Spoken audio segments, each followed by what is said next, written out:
नमस्कार, कैसे हैं? उम्मीद करते हैं अच्छे होंगे। और आप career build test series YouTube channel पे आ चुके हैं और आपने इस वक्त अभी अभी दा पंडित का मॉक सॉल्व किया है। तो एक मैसेज मेरा दा पंडित को भी दे दीजिएगा कि ऐसा मॉक बना रहे हैं कि हम जैसे छोटे मोटे बच्चे भी उसको बुरी तरीके से तोड़ मरोड़ दे रहे हैं। अगर आप इस मॉक को नहीं तोड़ मरोड़ पाए तो आपकी तैयारी में कहीं ना कहीं बहुत कमी है। आप अभी भी उन ट्रेडिशनल रास्तों पे चल रहे हैं जहां सिलेक्शन से बहुत दूरी है। सिलेक्शन तक उन रास्तों से नहीं पहुंचा जा सकता। आज की क्लास में आप देखेंगे कि मैंने जब इस पेपर को देखा और पहली नजर लगाई, मैंने मुश्किल से भी 7-8 मिनट हुए होंगे मुझे, और एक नजर में जब मैंने देखा तो मुझे लगा इसमें कोई ऐसा सवाल नहीं है जिसमें कोई बहुत बड़ी रॉकेट साइंस है। आपको ऐसे तरीके सीखने पड़ेंगे और मैं स्पेशली ऐसे तरीके सिखाने ही आ रहा हूं कि आप देखें सवाल कैसे होते हैं। और प्लीज आपसे रिक्वेस्ट भी है, कंपैरिजन करिएगा जो मेथड्स आपको मॉक के सॉल्यूशन में दिए गए और पेपर सॉल्व कैसे किया जाता है। पहली बार ऐसा हो रहा है कि आपको मॉक के वीडियो सॉल्यूशंस मिल रहे हैं, वो भी इस तरीके से कि पेपर में करना कैसे वो मैं सिखा रहा हूं। आपने बहुत सारे सॉल्यूशन देखे, टेक्स्ट में भी देखे, टीचर्स द्वारा भी देखे, बट आपने अब ये देखना बाकी रह गया है कि पेपर में कैसे सोचते हैं, तब जाके 5-5 बार सिलेक्शन होता है। तो चलिए आज की क्लास की शुरुआत करते हैं बिना किसी देरी की। और पहला सवाल आपकी छाती के ऊपर ये रहा। आपने देखा होगा ये सवाल पूछा गया, इन्होंने इतनी बड़ी मिस्टेक की है। इस सवाल के तरीके पता है अलग होने थे बिल्कुल। मैं एक इतना जबरदस्त तरीका आपको इस सवाल को करने का बताया था, बट वो जरूरत ही नहीं रही। इन्होंने इतना बेवकूफाना फन किया, इन्होंने दोनों ट्रेनों की गति का अंतर पूछ लिया। और कोई बच्चा ऐसा है, कोई बच्चा तो छोड़िए, इनका सोल्यूशन देने वाला बंदा ऐसा है कि दोनों की स्पीड निकाल रहा है, फिर उनका अंतर निकाल रहा है। अरे भाई, अंतर तो पहली लाइन से ही निकल आएगा। जब कोई ट्रेन, आप बताइए, जब कोई ट्रेन सेम डायरेक्शन में चलती है तो रिलेटिव स्पीड दोनों का अंतर होती है।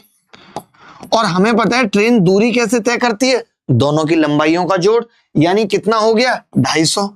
और इस 250 को आपको क्या करना था, 25 से भाग करके आप सीधे कह सकते थे 10 मीटर पर सेकेंड। ये सवाल का उत्तर है। इसको चाहो तो 18/5 करके 36 किलोमीटर प्रति घंटा लिख सकते हो। मतलब ये सवाल पूछने वाला था, लेकिन शायद बच्चों को गुमराह करने वाला था। लेकिन मैं कैसे मान लूं कि ये सिर्फ बच्चों को गुमराह करने के लिए था? ये तो जिन्होंने मॉक बनाया वो खुद गुमराह हो गए। वो क्या कर रहे हैं, x+y भी निकाल रहे हैं, फिर x और y भी निकाल रहे हैं, और फिर दोनों का अंतर निकाला। अरे दोनों का अंतर तो भैया आप पहले ही निकाल चुके हो, ये सब खेलपात क्यों? एक लाइन का सवाल था, कुछ भी नहीं था सवाल के अंदर। ये कह रहा है प्लेटिनम की कीमत उसके वजन के वर्ग के अनुसार बदलती है। एक बार यह प्लेटिनम इतने के अनुपात में 4 टुकड़ों में टूट गया। आप मुझे बताइए, 1 2 3 1 अगर 4 टुकड़ों में टूटेंगे, यानी 2 और 1 3 और 3 6 और 1 7 ओरिजिनल वजन था, तो ओरिजिनल कीमत 7 का स्क्वायर 49 होगी। इसने ओरिजिनल कीमत ही पूछी है, 49 का मल्टीपल एक ही ऑप्शन है, सी, यही करेक्ट आंसर है। आगे मुझे सोचने की जरूरत नहीं है क्यों होगा कैसे होगा, 49 का मल्टीपल ही एक ऑप्शन है। आगे बढ़ते हैं। ये कह रहा है 2 sin square theta plus 3 cos square theta बराबर 5/2। कोरिया का बच्चा भी बता सकता है कि अगर इसका 2 sin स्क्वायर थीटा और इसका 2 cos स्क्वायर थीटा ले लूं तो 2 बचेगा और प्लस केवल cos स्क्वायर थीटा रह जाएगा। आपने कहा इस 5/2 को भी 2 + 1/2 लिख लूं। आपने कहा बिल्कुल, 2 से 2 कट गया। cos स्क्वायर थीटा अगर 1/2 आ रहा है, इसका मतलब थीटा 45 है, क्योंकि cos थीटा 1/√2 और थीटा अगर 45 है तो दोनों ही 1-1 होंगे। 1-1 का मतलब 2 हो गया। 2 इस सवाल का सही उत्तर है। ये सवाल था कोई नहीं था। a + 1/a 3√3 है और हमसे 1/6 + 1/1/6 पूछ रहा है। आपको एक बात याद होगी कि अगर मैं यहां से a² + 1/a² निकालूं तो 3 × 9 = 27 - 2 स्क्वायर करके 2 घटाएंगे 25 आ जाएगा। मैं ये जानता हूं कि 1/6 + 1/1/6 का एक फैक्टर a² + 1/a² जरूर होगा। a की क्यूब प्लस b की क्यूब का एक फैक्टर a + b जरूर होता है। ये a² की क्यूब है प्लस 1/a² की क्यूब है, इसका एक फैक्टर a² + 1/a² जरूर होगा, यानी 25 होगा। और 25 का फैक्टर एक ही ऑप्शन में, D is the correct answer. सोचना ही नहीं है, निकालना ही नहीं है। भाई क्यों निकालेंगे, यही सब चीजें तो सीखनी है। मैं नहीं बनाता ये मॉक, पहले आपको बता दूं, जिसने बनाए हैं वो देखे ऐसे सॉल्यूशन। ये हम क्लास में भी सिखाते हैं बच्चों को। आप देखिए 3 × 9 और 1 10/3 और भाग पहले होगा तो गुणा 5, नीचे आ गया 5 क्योंकि भाग पहले होगा, गुणा 15 भागित, आपको पता है ऑफ सबसे पहले होगा तो गुणा कर देंगे, 5 × 25 हो जाएगा, 5 भाग में आ जाएगा। अब आपको पता है कि भाग फिर से पहले होगा गुणा से, तो ये 3 आ जाएगा, 3 इससे कट जाएगा, 5 दूनी 10, 2 उत्तर आ जाएगा। ये इस सवाल का उत्तर था। ये तो बोर्ड मास पे था, कुछ भी नहीं था। पहले ऑफ सॉल्व होगा, फिर भाग होगा, फिर गुणा। मॉक देखिए वही बच्चा देता है जिसको कुछ आता है, हल्का पुल्का भी आता है, वही बच्चा मॉक देता है। तो इसीलिए हमारा अंदाज भी वही है, ताकि आप अंतर पैदा कर पाए कि आप कहां कमी कर रहे हैं, कि आप पूरा पेपर सॉल्व नहीं कर पा रहे। x 12 घंटे में और y 18 घंटे में। 18 एलसीएम आ गया, 18 तो नहीं आ पाएगा, 36 एलसीएम आ गया। 36 लीटर का टैंक मान लिया, ये 2 लीटर भरता है, ये 3 लीटर भरता है। और y पहले चलेगा तो y 1 घंटे में कितना भरेगा बेटा? आप कहेंगे 2 भरेगा। x कितना भरेगा 1 घंटे में? तो आप कहेंगे 3 भरेगा। यानी 2 घंटे में पानी कितना आ गया? आपने कहा 5। 7 से गुणा कर दूं, 14 घंटे में कितना पानी आ जाएगा? आपने कहा 35, क्योंकि 36 के आसपास 5 का मल्टीपल 35 ही था। 14 घंटे में अगर 35 पानी भर गया और हर 2 घंटे बाद फिर y का नंबर आएगा, तो y आधा घंटे में 1 लीटर भर लेगा, तो 0.5 आवर में 1 लीटर और भर जाएगा। तो मैं ये कह सकता हूं कि 36 लीटर भरने में 14.5, 14.5 घंटे लगेंगे। Is the correct answer. आसान सवाल था, बहुत आसान था ये तो। निम्नलिखित आकृति में अब जिन लोगों को नहीं पता होता उनको डायरेक्ट याद नहीं होता है, उनको मैं कॉन्सेप्ट भी बता देता हूं। वैसे ये डायरेक्ट होता है 90 प्लस θ/2। थीटा कितना है? 40/2। 90 प्लस θ/2 तो कितना आ गया जी? 110 डिग्री आ गया। अच्छा कैसे होता है एक बार जान लीजिए। जैसे मान लेते हैं कि मैंने ये थीटा माना, अब आप इसको इससे मिलाएंगे तो आप कहेंगे ये 90 ये 90, तो ये आ जाएगा 180 माइनस थीटा, ये आ जाएगा 180 प्लस थीटा। और आपको मालूम है ये इसका आधा होगा, तो 180 का आधा 90, थीटा का आधा θ/2। तो जिन लोगों को डायरेक्ट याद होता है वो जल्दी कर लेते हैं, जिनको नहीं होता उन्हें टाइम लगता है। एक किसान द्वारा अपनी भूमि पर लगातार 5 वर्षों में उत्पादित कुल गेहूं की मात्रा दी गई है, औसत उत्पादन पूछ रहा है। यार बताओ अब ये औसत उत्पादन निकालने में क्या ही है भाई। मैंने कहा 25 और 25 50, ठीक है, 25 और 25 50 और 20, 50 और 20 70, 70 और 21 91 और 2 93 और 20 113। तो ये आ गया मोटा मोटा। 6 और 4 10, एक और बनेगा। 6 और 4 10, एक और बनेगा, और प्लस 0.5 अलग है। कोरिया का बच्चा बता सकता है कि जब मैं भाग लगाऊंगा तो कितने से भाग लगेगा? 1 2 3 4 5, 5 से भाग लगेगा। इसको ही लगा लेता हूं 5 से भाग, तो 0.1 आएगा। 0.1 एक ही ऑप्शन में, बीच द करेक्ट आंसर। वैसे भी आसान था। 113 प्लस 2 कितना हो गया? 115। 115 को भाग देंगे, ये शायद आपके वीडियो में दिख नहीं रहा है क्लियर, आपके पास मॉक होगा वहां आप देख सकते हैं। अगला सवाल, अंकित मूल्य और क्रय मूल्य का अनुपात 3 और 2 है। एक दुकानदार ने इसे खरीदार को अंकित मूल्य पर 20% की छूट दी। एक बात बताओ, अगर इस पे 20% की छूट कोई देगा, यानी 80% कीमत होगी, तो आप बोलेंगे कि 80% कीमत का मतलब 2.4 होगा। 2.4 हो रहा है 2 से। 2 से 2.4 का मतलब क्या है? 2 पे 0.4 की कमाई है, 50 से गुणा कर दूं, 100 पे कितने की कमाई होगी? 20% is the correct answer. Korea का बच्चा बता सकता था इस सवाल को। ये ऑप्शन ब्रैकेट में भी जो लिखा है वो ऑप्शन ही है, कुछ नया नहीं है। पी क्यू आर एक त्रिभुज के 3 कोण है। P माइनस क्यू 35 डिग्री है, Q माइनस आर 5 है। देखिए क्या निकाल सकते हैं। अगर मैं जोड़ूंगा तो P माइनस आर मिल रहा है, और मुझे हेल्प लेनी है P plus q plus r बराबर 180 की। तो मैंने कहा कोई 2 कोण तो जोड़ में आए, तो आपने कहा घटा दो। मैंने घटाया तो ये आ गया P minus 2Q plus r बराबर 30 डिग्री। तभी एक बच्चा बोला कि P प्लस आर को तो 180 माइनस क्यू लिखा जा सकता है, ऑलरेडी 2Q है, 3Q आ गया।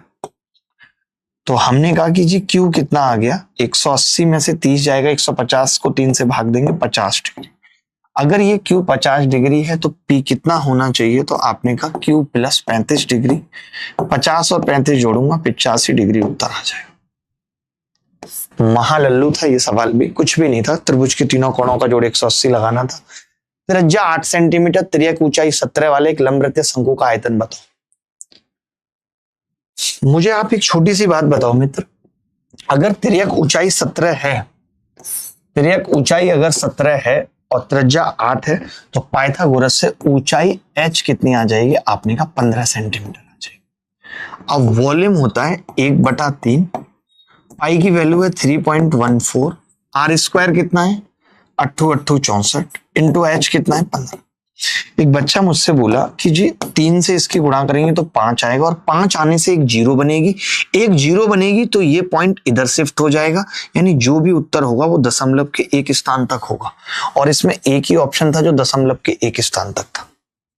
आप समझो ये सब चीजें, आप खुद मुझे बताओ कि दशमलव अभी 2 स्थानों पे है, अगर 5 है, ये 5 दूनी 10 बन जाएगा, तो 10 इसको 31.4 नहीं बना देगा, यानी दशमलव एक स्थान तक आएगा, और वो एक ही ऑप्शन में। आप यकीन माने ना मैंने ये मॉक बनाया है, ना मैं इस मॉक को बनाने वालों को जानता हूं, ना मेरा इस मॉक से बहुत कुछ लेना देना है। मुझे कैरियरविल द्वारा ये मॉक की एक पीडीएफ दी जाती है कि भैया इसका वीडियो बना दीजिए सॉल्यूशन का, ताकि बच्चों को पता चले कि how to attempt paper, that's it, इतना ही मेरा काम है। अब आप देखिए जरा, दिया गया है पाई चार्ट में 2023-24 में एक स्कूल की विभिन्न कक्षाओं में भर्ती हुए छात्रों की संख्या डिग्री में दर्शाता है, अनुपात पूछ रहा है।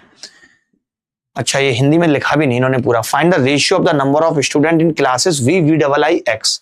वी में कितने हैं, वी में 58 प्लस VIII है, III मतलब 8वीं कक्षा की बात कर रहा है, 32 है, प्लस एक्स कितना है, आपने कहा 108। तो मैंने कहा इन दोनों को अगर मैं जोड़ूं तो 60 और 30 90, यानी 198 आ रहा है। आपको पता है 198 किस किस का फैक्टर होता है, 11 एकम 11, 11 अट्ठे 88, 11 गुणा 18 का फैक्टर है।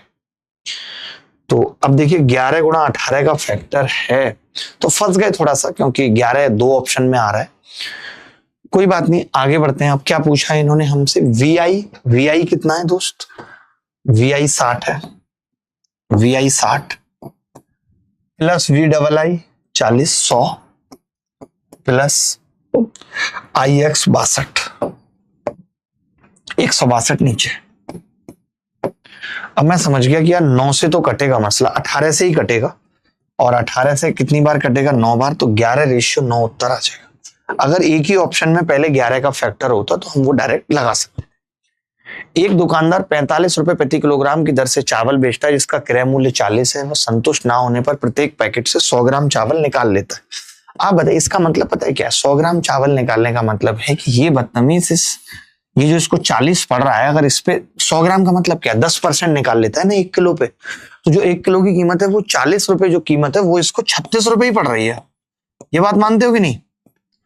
अगर कोई आदमी 40 का 1 किलो लाया है और उसमें वो 10% निकाल लेता है, तो उसको जो सीपी पड़ रही है वो तो 36 पड़ रही है। अब 36 को 45 में बेच रहा है, यानी 9 रुपए कमा रहा है 36 पे, तो 100 पे कितना कमाएगा, 9 चौक 36, 25% उत्तर आ गया। एक तरीका तो ये था, सिंपल था बिल्कुल। कई लोगों को ये सिंपल पसंद नहीं आएगा, वो कैसे करेंगे, कोपचे में जाएंगे, बोलेंगे 40 से 45 हो रहा है, 100 ग्राम का मतलब है 900 से 1000 ग्राम हो रहा है, ऐसे करेंगे। फिर 0 से 0 काटेंगे, फिर 9 पंजे 45 करेंगे, ये 0 से 0, 4 से 5 आ जाएगा, फिर खुश हो जाएंगे, 1/4, 25% उत्तर आ गया। मैं कह रहा था सिंपल ही कर लो। अगर वो 10% बचा ले रहा है, यानी 40 में 4 बचा ले रहा है, 36 का ही माल दे रहा है, अपने 36 को 45 बना रहा है, 9 रुपए का फायदा कमा रहा है। दूध और पानी का 48 लीटर मिश्रण है, दूध और पानी का अनुपात 3:1 है। 3:1 का मतलब 4 में 1 पानी है, यानी पानी 25% है, यहाँ पे 25% है। अब हम पानी मिलाने की बात कर रहे हैं जो 100% है। कितना मिलाएं कि ओवरऑल 50% पानी हो जाए, एलिगेशन लगा दिया।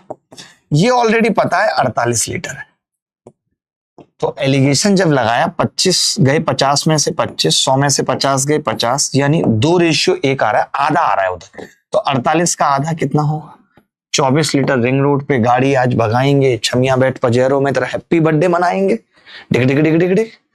यदि 9 अंकीय संख्या इतने से विभाज्य है तो y के सबसे छोटे मान के लिए x + y का मान क्या होगा? आप एक बात बता दीजिए मुझे तो कि अगर कोई संख्या 72 से कट रही है तो वो 9 से भी कटेगी और 8 से भी कटेगी, और 9 का क्या होता है, जो संख्या का सम ऑफ डिजिट 9 से कटेगा वो संख्या 9 से कटेगी, और हमसे सम ऑफ डिजिट की पूछ रहा है x + y, तो मैं 9 वाले को पहले करूंगा। 9 से 9 कट गया, 8 और 8 16 और 2 18 कट गया, 6 और 6 12 और 7 19 में 1 बचेगा, यानी 1 + x + y बच रहा है। अब आप ही बताओ कि x + y छोटे से छोटा क्या लूं कि संख्या 9 से कट जाए। 12 तो सवाल ही नहीं उठता, 10 और 8 और 1 9। हमें 8 चेक करने की जरूरत ही नहीं पड़ी, हम कभी नहीं करेंगे चेक। जब भी अगर 9 है तो 9 को सबसे पहले करेंगे, क्योंकि पूछा भी क्या है, x प्लस वाई। x% वार्षिक साधारण ब्याज की दर पर 3 वर्षों में मूलधन और राशि का अनुपात इतना है। मूलधन यानी 3 रुपए और राशि कितनी हो गई 5। कितने साल में हुई है भाई, 3 वर्षों में। ब्याज कितनी मिली है 2। मैं ये कह रहा हूं 100 रुपए, ध्यान से सुनना, 100 रुपए पर 1 साल में मिलने वाले ब्याज को ब्याज रेट कहते हैं।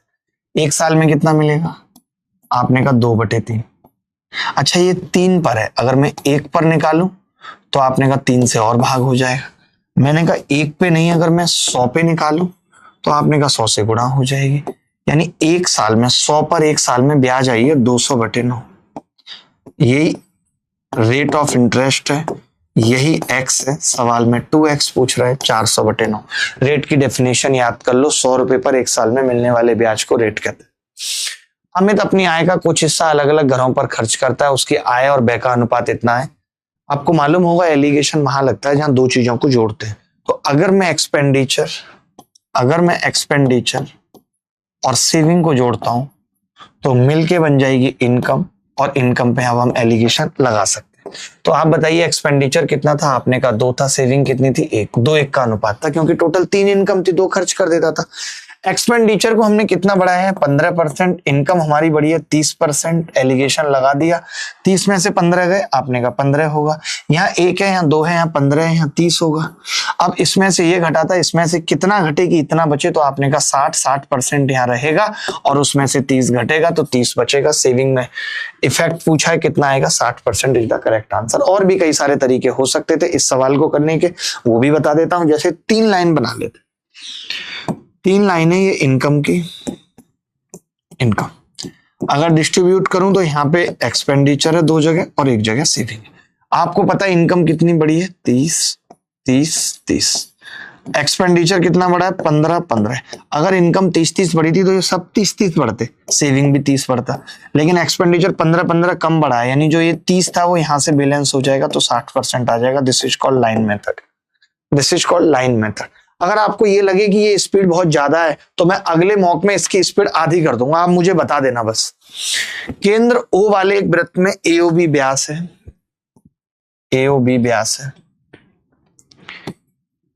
AOB हमसे कह रहा है C वृत्त की परिधि पर एक बिंदु है, चाप AC चाप CB का 1/4 है, ये चाप 1 है, ये चाप 4 है। आपको पता है चाप L बराबर r थीटा होता है, यानी L डायरेक्टली प्रोपोर्शनल होता है थीटा के। एक ही वृत्त में अगर रेडियस सेम है तो अगर ये 1 और 4 है तो ये एंगल भी थीटा और 4 थीटा होगा। तो 5 थीटा कितना आ जाएगा 180 और थीटा आ जाएगा 36। हमसे COB पूछ रहा है 4 theta 144 is the correct answer. पता नहीं इस बार इन्होंने इतना आसान मॉक क्यों बनाया है, कुछ सोचने के लिए है ही नहीं। दिए गए पाई चार्ट में तुलना की गई है, कितने अधिक छात्र थे, किस किस में तुलना की गई है, तो आप कहेंगे जी तुलना की गई है IX और X में। IX में कितने हैं 62 और X में कितने हैं 108, यानी मैं कह सकता हूं ये 170 था। यहाँ पे किससे ज्यादा है V मतलब 58, VI मतलब 60, VII मतलब 40, आपने कहा 158। तो ये इससे कितना ज्यादा है, आपने कहा 12 की वैल्यू बतानी है, क्या होगी 12 की वैल्यू क्या होगी। 12 का मल्टीपल एक ही ऑप्शन में जो होगी वो 60 होगी। इतना नहीं सोचेंगे, मल्टीपल देखना है बस भाई। 4 अंकों की सबसे बड़ी संख्या, जैसे 4, 5, 6, 8 से भाग करने पे 2 बचता है, 5 से भाग करने पर 2 बच रहा है, इसका मतलब या तो यूनिट डिजिट 2 है या 7 है। इस 2 के अलावा कोई नहीं हो सकता, और एक ही ऑप्शन था जिसमें 2 था, यही आंसर है। पूरा सोचना ही नहीं है मुझे। 5 से भाग करने पे 2 बच रहा है, यानी यूनिट डिजिट 2 या 7, 2 था ऑप्शन में, डायरेक्ट लगा दिया। A + B² C + D² पूछ रही है, थोड़ा सा अलग लेवल का सवाल लग रहा है मेरे को। देखिए रेशनलाइज तो करना पड़ेगा, 12/√4 ऐसा कर लेते हैं, √4 + √3 + √7 को गुणा कर लेते हैं √4 + √3 - √7 से। इसका कोई ट्रिक नहीं निकाल पाएंगे हम? D c plus d square, पता नहीं है ना कि कौन सा जीरो है, इसलिए फंस जाएंगे। बात है इन्होंने थोड़ा सा मुश्किल बना दिया है यहाँ पे सवाल को, शायद लगता है इनको मेरी आवाज पहुंच गई, तुरंत एक्शन ले लिया। तो देखिए 12, ऊपर वाले ब्रैकेट को ऐसे कैसे लिखा हूं, 2√4 को अब मैंने 2 लिख दिया है बटे। अब देखो हमें क्या करना है यहाँ पे, a plus b, a minus b का फॉर्मूला लगाना है। a plus b minus b का फॉर्मूला क्या होता है, a square plus b square, 4 plus 3 plus 4√3 minus 7। आपने कहा कि जी 7 तो निहत्ता कट गया इससे, 4√3 इससे √3 बार कटेगा, अंदर गुणा करेंगे तो कितना आएगा, आपने कहा 2√3 प्लस 3 माइनस √3 इंटू √7, यही होगा। अब आप कंपैरिजन करके मुझे बता सकते हैं a का मान कितना होगा। तो आपने कहा a कांस्टेंट है वो 3 आ रहा है, b √2 तो कुछ है ही नहीं यानी b 0 आ रहा है, c √3 यानी 2√3 है तो c कितना आ रहा है 2, d माइनस का है और यहाँ भी माइनस का है, कितना आ रहा है √3, बस यही निकालना था। a प्लस बी स्क्वायर यानी 3 प्लस 0 ब्रैकेट में 2 प्लस 3 5 × 15, रिंग रोड पे गाड़ी आज भगाएंगे, छमिया बैठ पजरों में तरह हैप्पी बर्थडे मनाएंगे। बात खत्म, आगे बढ़ते हैं। एक निश्चित राशि पर 2 वर्ष के लिए 15% प्रतिवर्ष की दर से साधारण ब्याज और चक्रवृद्धि ब्याज के बीच का अंतर इतना है। आपको पता होगा 2 साल का अगर चक्रवृद्धि ब्याज निकालते हैं तो कैसे निकालते हैं, p का रेट परसेंट यानी 15/100 गुणा 15/100 बराबर 562.5। कितना आ रहा है जी, 562.5। बड़ा सिंपल सवाल, मतलब मैंने देखा नहीं। आप चाहते तो इस 15/100 को सीधे 3/20, 15% की वैल्यू क्या होती है 3/20 लिख सकते थे। ठीक है, ये 9 आ गया, 9 से मैंने भाग किया, 9 × 6 = 54, 9 दूनी 18, 9 × 5 = 45, 62.5।